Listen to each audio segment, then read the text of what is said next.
Guys এই দেখেন, এক প্লেট আর কি চালতা মাখছিলাম। তা দেখেন আমার এক কি আছে যেন পেটুক, চালতা পেটুক, মানে আমি যদি খাই তার আগে সে সব খেয়ে নেছে, মানে আমাকে খেতে দেবে না। বলছে আমার আমার নাকি এইটুকু, আর বাকি সব মানে এর আগে অনেকগুলো ছিল, সেগুলো খাইছে, খেয়ে খেয়ে চিবাই চিবাই এই যে রাখছে, আমার পাশে বসে আছে। মানে এগুলোর ভাগ কাউকে দিতে চায় না, ঝাল হয়েছে প্রচুর, কিন্তু ভাগ কাউকে দিবে না। দেখছেন আমার হাত থেকে কেড়ে নিচ্ছে, মানে আমাকে খেতেই দিবে না। একটু ঠান্ডা হয়, জিব্বাটা একটু সবুর কর, তারপরে খা, তা না, খাবেই, আমাকে খেতে দিচ্ছে না। আমি একটু টেস্ট করি, বানালাম কষ্ট করে, বিসমিল্লাহ। ওই দেখেন, যে চামচ রাখছি ওইটা আসছে, কেমন হয়েছে? অনেক মজা হয়েছে না? অনেক মজা হয়েছে, তাই তো? এবছরের এই চালতা মাখা শেষ খাওয়া এবং প্রথম খাওয়া। তো চালতা মাখতে কি কি লাগছে জানেন?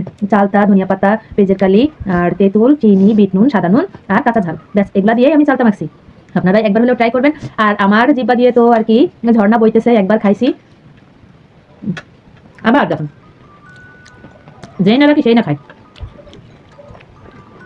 100-এ 100 শক্ত।